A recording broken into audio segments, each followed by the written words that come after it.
So greetings once again. So I would like to start with a saying which says life is a journey. Life is a journey. So have you ever heard this saying? Maybe in wallpapers, anyhow. Life is a journey. So yes, of course, life is a beautiful journey for all of us. So we have so many ups and downs in our lives. So many happy and sad moments, as well as surprising and thrilling moments in life. And many other things are being involved in this life and in this journey. So there are many things which makes our life journey even more interesting one. So in this journey, journey of life, many people will travel along with us. So before us, they would travel. Maybe people who have already succeeded something in life, the forerunners, or people who come after us. So no person travels alone in this journey, life journey. So each and everyone travels along with someone. So it can be friends or relatives or family or cousin or sibling, with whomever it can be. But the journey of life is not a single travel, which means traveling alone. No. So many people think that their journey, their life journey, is all theirs, and there is no one beside them or no one in their journey. This is false, because we cannot travel alone in a life journey. So that's the fact. So even if you try hard, and even if you try in many ways, you cannot travel your life journey alone. You need somebody. So when we were young, school friends and teachers, they traveled in our journey, right? They traveled in our life. They taught us many things, beautiful things. So they put their efforts and time and energy in our lives. So they contributed something in our life's journey. So, and when we were grown up and go to school and college or workplace, we find another group of people, right? So the workplace, people will be different, the co-workers, the colleagues, and other people who work in the workplace. And in the college, we find new set of friends and teachers and lecturers and professors. So each and every stage, new group of people travel along with us. So it doesn't matter how many people travel in a journey. So someone can say that I have 100 friends and 200 friends, so on. But it doesn't matter how many people are traveling in your journey, but it matters who is traveling in your journey. Can you get this? Doesn't matter how many people travel in your journey. It can be 1, 10, 100, 1,000 people who can travel in your life journey, but it matters who is traveling. So we'll make it clear. So who are traveling with us matters a lot. Who is traveling with us? Because they can greatly change our life completely. So those people who were with us might change or would have changed during time progress. So maybe they would have went away from us. So anything could have happened. And many people who were traveling along with us, they are no more traveling with us together. It's fine, but currently, who is traveling with us? That matters a lot. So run this question through your mind throughout this message. So who is traveling with me in my life journey? So the reason is because people who travel before you or after you, the forerunners or people who come after you, they can make a little impact or a contribution in your life. They can make some little impact and encouragement in your life. That's it. So these people who travel before you and after you impact you. Of course, they at certain point of time they can impact you, but not too personally. They cannot personally come to you and impact your life. So 95% of the people who are before us and after us, they cannot make a huge impact in our life. So these people will have a little space with us. So just think of the age of your father and mother and the age of you. So will your parents get connected completely to this age? No. Even though they talk to you good, nicely, friendly, there will be some gap in between. The age gap will be there. So they can make an impact, of course, we cannot neglect that, but not too personally, not too closely. It can be anyone, teachers, only at a distance they can help you. So even if they come and talk to us, you will feel shy to share certain things. So there's a boundary. There's an invisible boundary with family members, with teachers, the people who are forerunners. And also we cannot share completely all the parts of our life to a younger person than us. So we cannot call the child and tell him that, see, I'm going through this pain and this suffering. No, we cannot. So there is also an invisible boundary which is being put there. So, but people who travel along with us in our life journey are very important, because they will be involving in all our activities. So they can interfere in our life. So, and they can make huge impact in our life. So think of your friends. So your parents, they have a certain boundary. Your teachers, they have a certain boundary. Your juniors, they have a certain boundary. But your friends, they can anytime, at any place, reach you. At any time, any place, they can talk to you about any matter, any topic. So they can interfere in your life.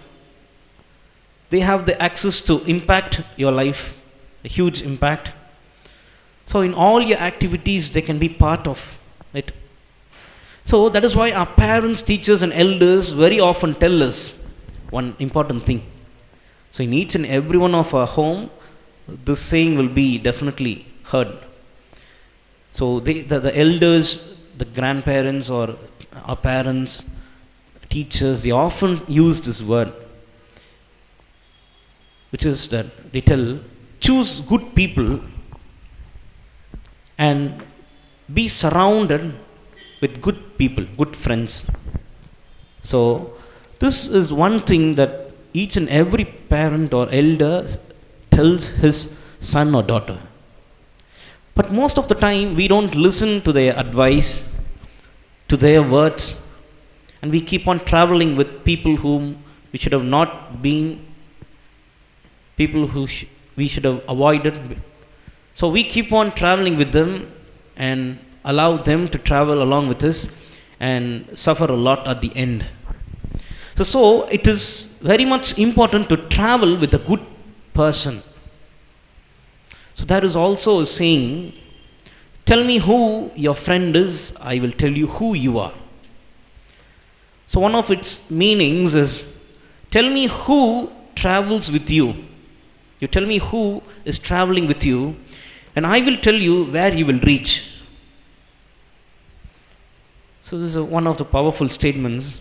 So when someone wants to know you, when someone wants to know your character, when someone wants to know your behavior, they need not come to you personally and ask you questions. What is your behavior? What kind of things that you do? So what you like and what you do not like. So what's your behavior? Any kind of thing. So they need not come to you and ask all these things to know your character. They need not watch you closely. So even if they do not see you, so when they find out who is with you, they will come to know all your history. So that's fact. So our behaviors and characters and everything that we do depends upon not only us, but depends upon the person who is traveling with us, our life journey, who is with us. See how a co-traveler can change our identity. How a friend or any person that we rely on, or any person that we share the traveling with, and any person who travel along with us in our life journey. So those people can really change our identity, our name, our reputation. So it matters a lot who travels along with us. So in schools, most of the students, what remarks they get is, this person is joining hands with the bad students, and he also does the same mistakes and mischievous activities. And also in the parent-teachers meeting, teachers used to tell, your son or your daughter is good, well, doing fine, but the people who are around your son and daughter, they spoil your son.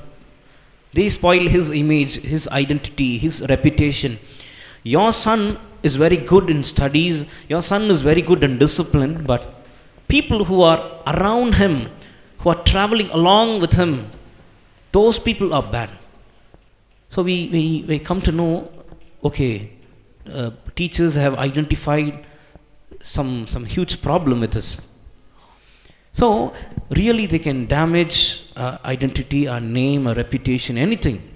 So from the Bible we will look at an incident which speaks of the importance of the people who travel with us.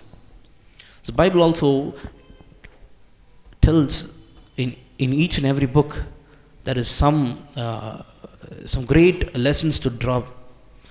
And one of such incidents tells us how it is important, and it is very important to choose or to allow someone to travel in our life's journey. So this incident clearly tells us how a person's life got completely changed. So the thing that we are about to meditate, it really teaches us great lessons. And there was a person, and there was something happened in that person's life, and this co-traveler in his journey, in his life journey, he made an impact. So that is what we are going to meditate today.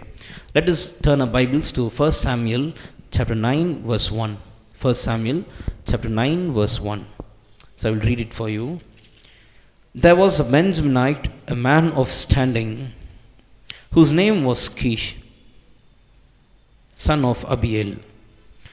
So there was a Benjaminite, a man of standing, which means a man of wealth, and his name was Kish. So among the 12 tribes in Israel, from the tribe of Benjamin, there was a man. So the verse clearly says that he was a man of wealth, man of standing, which means he had everything. And his name was Kish. So Kish had everything. So field, cattle, money, reputation, everything that he had. So in verse 2 it says, Kish had a son named Saul, as handsome a young man. So this wealthy man, Kish, had a son named Saul. This Saul was very handsome and a young man. So it was a young person, brave, a brisk person.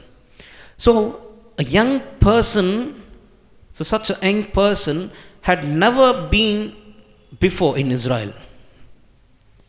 So there were no such person handsome, and there were no such person with good physique and stature and might like Saul. So in verse 3 it says that now the donkeys belonging to Saul's father Kish was lost. So now Kish, Saul's father, was in sad situation because something happened here. the verse clearly says that the donkeys belonging to Kish, Saul's father, was lost. So we don't know who took those donkeys, who looted those donkeys, or we don't know who did what to the donkeys. So we don't know where those donkeys went. We don't know what happened to those donkeys. No evidence can be found. So the verse says donkeys in plural, which means more than one donkey. So more than one donkey were missing. And what happened next is that the continuation of verse 3. And Kish said to his son Saul, take one of the servants with you and go and look for the donkeys. So Kish was a wealthy person, as we know. He was a wealthy person. He had everything. But he did one thing. He did one particular thing. So this Kish could have bought another pair of donkey, right? He was a wealthy person. His donkeys were lost. This wealthy person could have brought another pair of donkeys. So, or else a new donkey. Or else he could have left those donkeys as it is, left the issue as it is. Okay, fine, the donkeys are lost. Okay, let me stop finding it, or let me stop anything that is involving in the search of this donkey.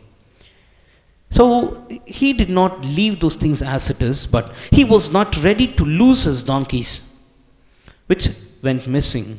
So his heart was beating. He longed for the lost donkeys. So in our life, for example, we have a costly thing with us. Okay, just imagine. In our lives, we have a very costliest thing, and it went missing, or we lost somewhere. So how does it feel? A very precious gift from a father or mother, from a friend. So very costly gift. And somehow or the other it went missing. So we lost it. How does it feel? So if it is a simple object, a small gift or small thing, so we won't feel much. We will take it casually. Okay, it's fine. But what if that object or that gift is a very essential one and a very useful one to you? So will you not leave it? Will you leave it as it is? No. We will try some method or other ways to find it out. So we will surely search for it. We will take steps to search for it. So the same thing happened in Kish's life. He lost something, so which was or must have been a great support for his life. Those donkeys would have been some very close to his heart. I don't know what the reason is, but something he lost. So Kish called his son Saul and said something. He said, take one of the servants with you, which means, Saul, my dear son, you don't go alone. Don't search alone. And he continued to tell his son, telling him that, and go and look for the donkeys. So Saul, my dear son, you take one of the servants along with you, and arise, get up, go and search, find out the donkeys which were lost. So Kish said that, don't bring some other donkey to me. Don't bring some other donkey, which is not mine. But bring back the same donkey which was lost. Bring back my donkey. Or donkeys in plural. So Saul was set out for a mission. A mission is a task. Okay. So this Saul, the son of Kish, was on a mission, was all set for a mission. His father, he appointed Saul to do a mission. What was that mission? That mission was to find out the lost donkeys. So due to some responsibilities, Kish did not go along with Saul, but instead he sent his son and a servant to that mission. So, two people were involved in this mission, Saul as well as the servant. Two people were appointed by Kish to find out the lost donkey. So, this mission is a serious one. It's not a picnic or a tour, but this mission is something to be taken serious. So, but a very serious task to carry on. This mission is a serious task to carry on. So Saul and his servant loaded everything. They packed all the things. So I don't know how many days they will travel. They don't know what time it takes or how many days it will take. So they would have loaded something, some material, some water or food, something. And they were all set, ready to move out to search the lost donkeys. And what happened next is that verse 4, when we read that, it says that, verse 4, so he passed through the hill country of Ephraim and through the area around Shalisha, but did not find them. They went on into the district of Salim, but the donkeys were not there. Then he passed through the territory of Benjamin, but they did not find them. So Saul and his servant started their mission from their home. They went through and passed the hill country of Ephraim, but the donkeys were not there. And they went to another place and they passed the area around Shalisha, but they did not find them there. And next, they passed and went into the district of Salim, and there also the donkeys were not there. Finally, they passed through the territory of Benjamin, but even here they did not find those donkeys. See, in more than 4 to 5 vast areas and vast place, they searched, but not even in one place they found these donkeys. So now the situation became worse to both Saul and the servant. So both of them are tired now. Both of them are exhausted because the heat of the sun and the climatic condition, as well as the situation around them. All the places must have been new to them. So it was not their place to ask someone for some help. So in an unknown place, even in such places, they searched thoroughly but did not find those missing donkeys. So now something happened next. Verse 5 we see, when they reached the district of Zub, Saul said to the servant who was with him, "Come, let's go back, or my father will stop thinking about the donkeys and start worrying about us." So here we see Saul said to his servant one thing. So these two people are in a mission, in a task. They should complete it. So at the middle of their searching, Saul said to his servant, "Come, let us go back." See the mindset of Saul. So he packed all things. He must have packed all things. He took efforts to come to that place. He took many hours to travel to that place at the middle. So in the middle of the journey, now Saul, he tells to his servant, "Let's go back. Come, let's return back to our home." So here we can see the mindset of Saul. So his mind was filled with all negative thoughts, thinking that surely these donkeys won't be anywhere. So we will never find those donkeys. So he came to a conclusion that there is no possibility of getting those lost donkeys. And see, Saul's mission, he was in a mission. His father did not give this great responsibility to some other servant or to some other person, but his father identified that this mission can be only carried by his son Saul. Only Saul can do this. Only Saul can solve this. So, this Saul who was on a mission, his mind got changed in between. And Saul continued to tell to that servant who was with him, my father will stop thinking about the donkeys and start worrying about us. So he cares for his father. So when we read plainly, we will see that Saul is concerned about his father. So my father will stop worrying about the donkeys and he will start worrying about us.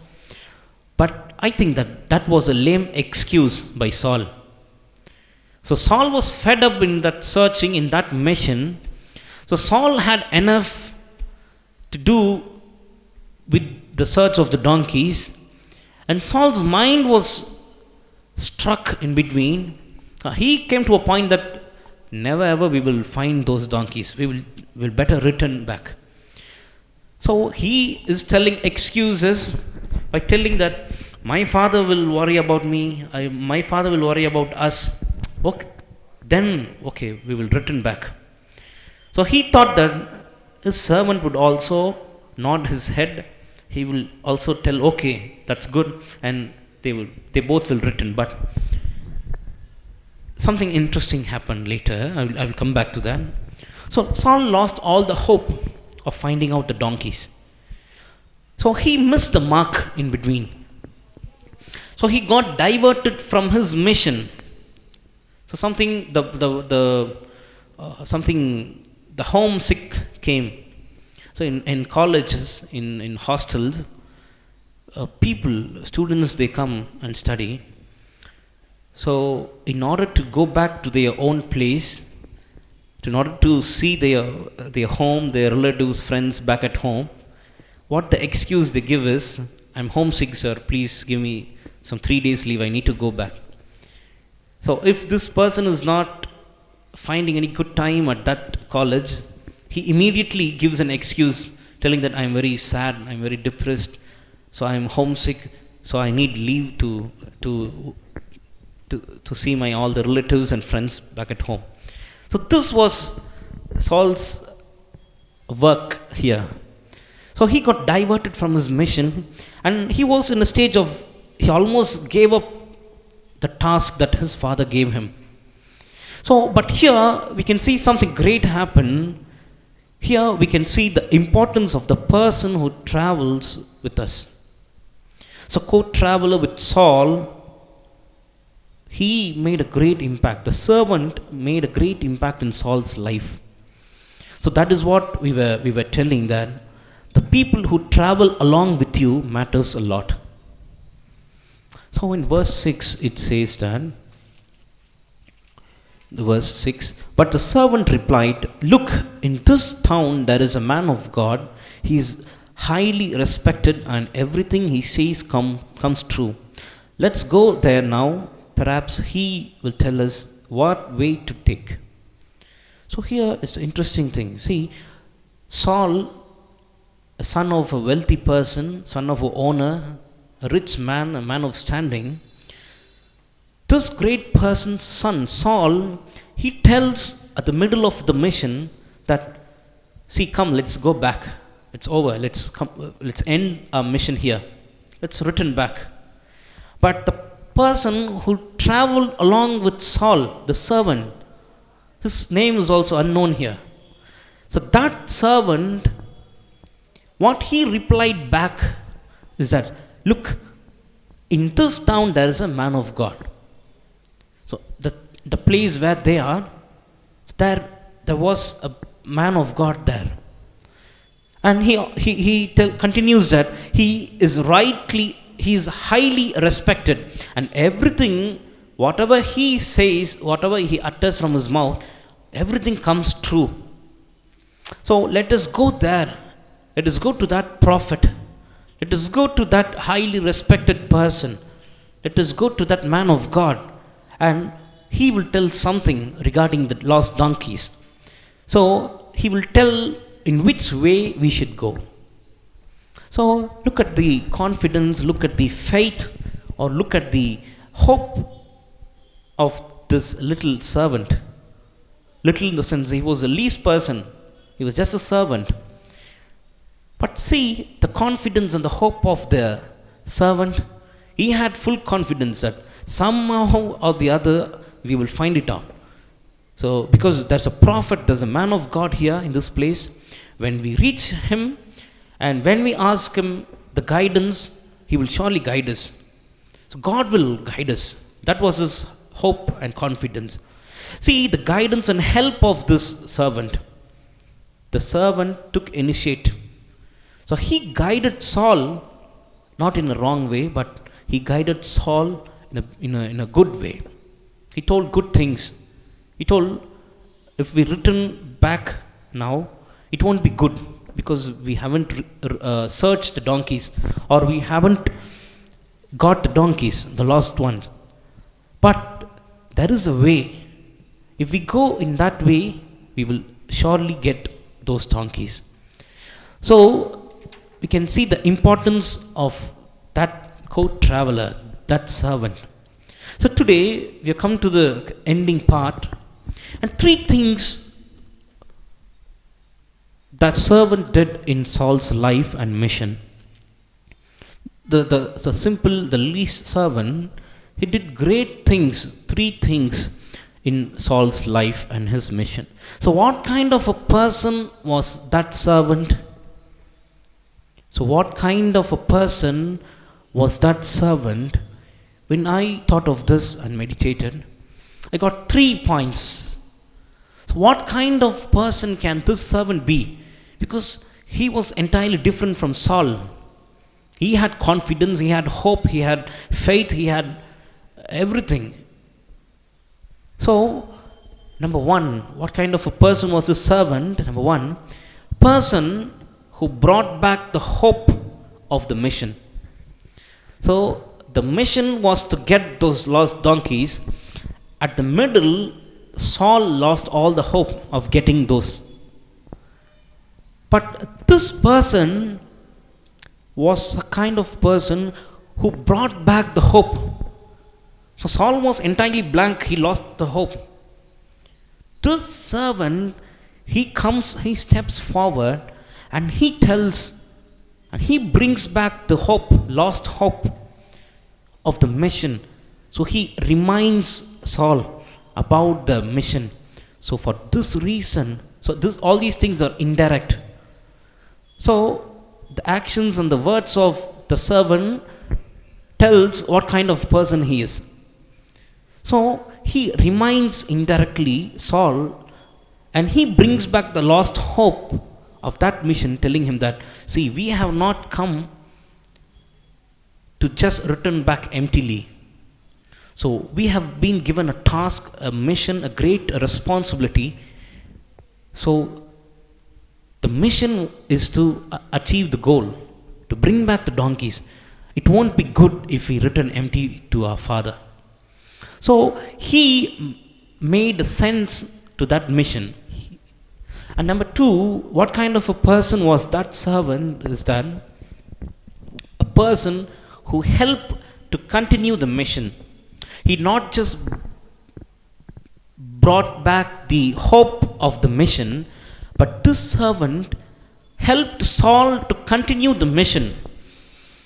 So he did not tell that, okay, he did not just give some hope and leave Saul as it is. Because if that servant would have gave some hope and left the matter as it is, Saul's mind would have got changed in between. So this person was a kind of person who helped to continue the mission. So the mission was stopped, and this servant took initiative and he continued the mission. So number three, what kind of a person was that servant? Person who stood along till the end of the mission. Person who stood along till the end of the mission. So at the end we can see that they reached prophet Samuel. Samuel was the prophet there. So this servant was referring to that person, that man of God, that prophet Samuel. So whatever Samuel told, everything happened perfectly. So till the end of the mission, which means that these two people, Saul as well as the servant, they somehow identified the home of the man of God Samuel, and they went and they met the prophet Samuel, and prophet Samuel gave them a feast, as well as he told that the lost donkeys are safe, they are back, they are being found. So see, this servant was with Saul till the end of the mission. The end of the mission is to get those donkeys, and at finally the donkeys have been found. The prophet assures that the donkeys have been found, so don't worry. So the mission is being completed. So this servant of Saul or of Kish, though his name is not here present here, but he made a huge impact in one's life. So that is why I told before at the beginning of the message, that people who travel along with you matters a lot. So what kind of people you have in your mission, which means in your life journey. So if you have a person who is always talking negative, who is always talking something useless, without purpose, you cannot achieve your mission. You cannot achieve your goal. Even in spiritual life, you need to have some people around you who give you confidence in the Lord, who give you hope of God, who give you the encouragement to carry your mission in the Lord. So keeping those people or those friends along with you, so making them as your co-traveler, it makes a huge difference in your life. So when you keep a spiritual friends as your co-travelers, people who walk in God's ways, people who fear God, people who can carry a mission, they will easily help you to find the way, and they will bring back the lost hope of your mission. Even when at a particular point of time you will be struck in one place, you will be like, Lord, I'm going to give this up. No, I don't want to do this. I believe that this is not going to happen. So this traveler, this person who is with us, traveling along with us, he can bring back the lost hope in our mission. And when we keep some good people around us, some faithful people, or people who walk in God's ways around us, co-travelers, they can help us to continue our mission. So somehow at the middle we will get struck, as I've told you before, and sometimes we will think that we don't want to continue this mission. So those people will bring back the hope of the mission, as well as they will help us to continue our mission. And finally, when we are surrounded with good spiritual friends, people, they will stand along with us in all the tough times, and till the end of that mission, they will be with us. So that is why it is important. They can change your life. So that day, Saul did not know that his life is going to change. So he's going to get the lost things and also the blessing from God. But Saul did not have any idea. But with the help of this servant, with the impact of this servant, wonders happened in Saul's life. So Saul later, he was anointed as the first king of Israel. So all of these things happened because of this one servant who brought back the lost hope, who helped to continue the mission, as well as who stood along Saul till the end of the mission. May God bless us, and you also get surrounded or take people like this servant as your co-traveler, and you travel along with us and allow them to travel with you, and together you will reach the mission of God. So let us look to the Lord in prayer.